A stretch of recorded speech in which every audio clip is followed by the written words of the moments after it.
ऊष्माधारिता को जानेंगे। ऊष्माधारिता, जब भी किसी तंत्र में ऊष्मा दी जाती है तो उसके तापमान में वृद्धि होती है, या हम कह सकते हैं कि किसी भी तंत्र को ऊष्मा देने पर उसके तापमान में वृद्धि होती है। तो यहाँ जो तापमान में वृद्धि हुई है यानी डेल्टा टी समानुपाती होगा Q के, क्योंकि यहाँ पर Q तंत्र को दी जाने वाली ऊष्मा है जिसके कारण उस तंत्र के तापमान में वृद्धि हो रही है। तो Q समानुपाती डेल्टा T के है, तो Q बराबर हम लिख सकते हैं C डेल्टा T। तो यहाँ पर जो ये C है यह ऊष्माधारिता को शो करता है। किसी भी तंत्र का तापमान 1 डिग्री सेंटीग्रेड बढ़ाने के लिए आवश्यक ऊष्मा की मात्रा ऊष्माधारिता कहलाती है। ऊष्माधारिता के लिए यदि हम मात्रक लें SI पद्धति में तो यह मात्रक होगा जूल प्रति केल्विन, क्योंकि हमने जो सूत्र लिखा वो है C equal to Q upon delta T। तो Q यहाँ पर अवशोषित ऊष्मा को दर्शा रहा है, यानी यहाँ पे हम जूल में व्यक्त कर सकते हैं, और डेल्टा T तापमान है जिसे हम केल्विन में व्यक्त कर सकते हैं। तो जूल प्रति केल्विन के आधार पर हम इसके मात्रक को समझेंगे। जल की ऊष्माधारिता उच्च होती है, इसका अर्थ है कि जल में तापमान बढ़ाने के लिए अधिक ऊर्जा की आवश्यकता होगी। अब हम जानेंगे विशिष्ट ऊष्माधारिता क्या होती है। तो किसी भी तंत्र का जो तापमान है, यदि हम यहाँ पर जो तंत्र ले रहे हैं उसकी एक निश्चित मात्रा ले लें। 1 ग्राम पदार्थ का तापमान 1 डिग्री सेंटीग्रेड बढ़ाने हेतु जो आवश्यक ऊष्मा की मात्रा होगी वह होगी विशिष्ट ऊष्माधारिता। तो विशिष्ट ऊष्माधारिता को हम शो कर सकते हैं C से। तो C बराबर Q upon M delta T। तो यहाँ पर जो मात्रक होगा SI पद्धति में वह होगा जूल प्रति केल्विन प्रति ग्राम। 1 ग्राम पदार्थ की मात्रा ली गई, इसलिए यहाँ पर जो ऊष्माधारिता है ये होगी विशिष्ट ऊष्माधारिता। तो इसका मात्रक होगा जूल प्रति केल्विन प्रति ग्राम, क्योंकि जो सूत्र है वह है यहाँ पर Q is equal to C upon M delta T। तो M यहाँ पर उसकी मात्रा हो गई तो उसको ग्राम में व्यक्त करते हैं, डेल्टा T यहाँ केल्विन में व्यक्त किया जा रहा है, Q यहाँ पर ऊष्मा के रूप में है तो जूल में व्यक्त किया जा रहा है। तो इस आधार पर हम इसके मात्रक को जानेंगे जूल प्रति केल्विन प्रति ग्राम। मोलर ऊष्माधारिता, मोलर ऊष्माधारिता को Cm से व्यक्त किया जाता है। यहाँ पर हम ये जानेंगे कि किसी भी पदार्थ का यदि 1 ग्राम मोल लिया जा रहा है तो उस पदार्थ के 1 मोल का तापमान 1 डिग्री सेंटीग्रेड बढ़ाने के लिए जितनी ऊष्मा की आवश्यकता होगी वह होगी मोलर ऊष्माधारिता। मोलर ऊष्माधारिता को Cm से व्यक्त करते हैं। यहाँ Cm बराबर होगा अवशोषित ऊष्मा बटा delta T into capital M। जो कैपिटल M है यहाँ पर उसके मोलर द्रव्यमान को दर्शाता है। तो यहाँ जो अवशोषित ऊष्मा अपॉन डेल्टा T है इसकी जगह पर हम लिख सकते हैं C ऊष्माधारिता है जिसे Q अपॉन डेल्टा T से दर्शाते हैं, तो C बटा N। तो इसे हम लिख सकते हैं ऊष्माधारिता बटा अणुओं की संख्या, यानी ऊष्माधारिता C और N यहाँ अणुओं की संख्या। तो ये जो सूत्र होगा, अब हमारे पास सूत्र आया है Cm is equal to C upon N। तो Cm is equal to C upon N है, तो इसके लिए जो मात्रक होगा जूल प्रति केल्विन प्रति मोल, जैसा हमने विशिष्ट ऊष्माधारिता में देखा था जूल प्रति केल्विन प्रति ग्राम, यहाँ पर मोलर ऊष्माधारिता है तो यहाँ जो मात्रक होगा SI पद्धति में वह है जूल प्रति केल्विन प्रति मोल। मोलर ऊष्माधारिता को हम 2 भाग में बांट सकते हैं। एक होता है स्थिर आयतन पर मोलर ऊष्माधारिता और दूसरा होगा स्थिर दाब पर मोलर ऊष्माधारिता। तो स्थिर आयतन पर जो मोलर ऊष्माधारिता होगी उसे हम CV से व्यक्त कर सकते हैं, और स्थिर दाब पर जो मोलर ऊष्माधारिता होगी उसे CP से व्यक्त किया जाता है। तो अब हम दोनों के मध्य क्या संबंध है इसे जानने का प्रयास करते हैं, Cp एवं Cv।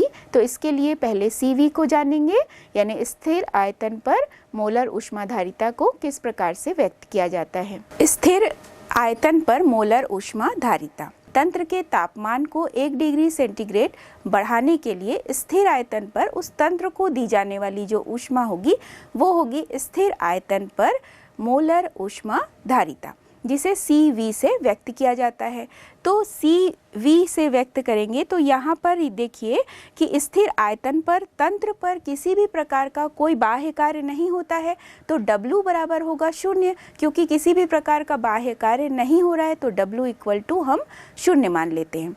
तो ऊष्मागतिकी का प्रथम नियम कहता है delta U equal to Q plus W।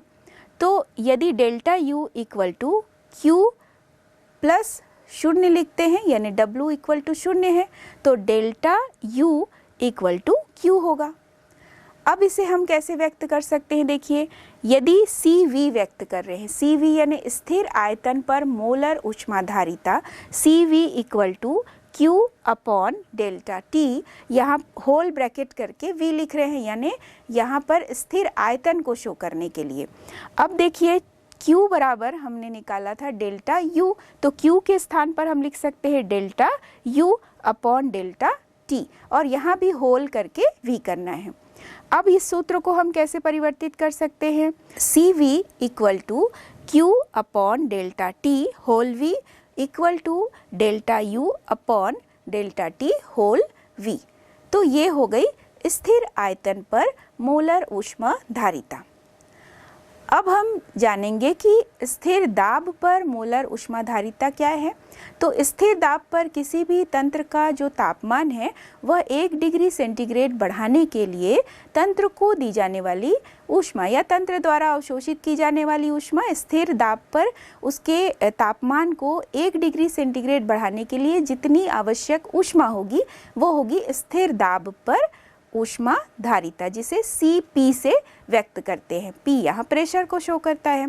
ऊष्मागतिकी के प्रथम नियम को हम व्यक्त कर सकते हैं Q equal to delta U plus W। तो Q बराबर डेल्टा U माइनस W। यहाँ पर डेल्टा U माइनस, चूँकि W बराबर होता है माइनस P डेल्टा V, तो माइनस फिर minus P delta V bracket में। अब चूंकि दोनों माइनस है तो यहाँ हो जाएगा प्लस, तो delta U plus P delta V। Enthalpy परिवर्तन बराबर होता है डेल्टा H बराबर delta U plus P delta V। तो जब हम इसको लिखते हैं एंथैल्पी परिवर्तन के रूप में, यानी डेल्टा H के रूप में, तो इस पूरे मान की जगह अर्थात delta U plus P delta V के स्थान पर हम लिख सकते हैं डेल्टा H। तो Q बराबर है डेल्टा H। यहाँ पर CP, चूँकि स्थिर दाब पर मोलर ऊष्माधारिता है, तो CP बराबर Q upon delta T whole P लिखना है क्योंकि स्थिर दाब है। अब इस Q के स्थान पर हम लिख सकते हैं डेल्टा H, क्योंकि हमने अभी ऊष्मागतिकी प्रथम नियम के अनुसार ज्ञात किया कि Q बराबर डेल्टा H जब हम स्थिर दाब की बात करते हैं, स्थिर दाब पर ऊष्मा धारिता की बात करते हैं, तो Q बराबर डेल्टा H है। तो उसी सूत्र को हम लिख सकते हैं कि delta H upon delta T whole P, स्थिर दाब पर मोलर ऊष्मा धारिता। दोनों सूत्र हमने देखा CP और CV के लिए। तो इन दोनों सूत्रों के आधार पर चलिए अब हम दोनों के मध्य संबंध स्थापित करते हैं। तो दोनों सूत्र को हम पहले फिर से लिखेंगे कि CV इक्वल टू क्या है।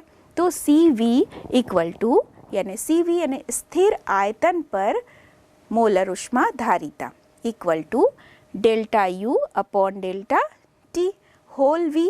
इसी तरह से हम इसे सरल करके लिख सकते हैं delta U equal to CV delta T। तो इसे हम लिख सकते हैं इक्वल टू QV के रूप में।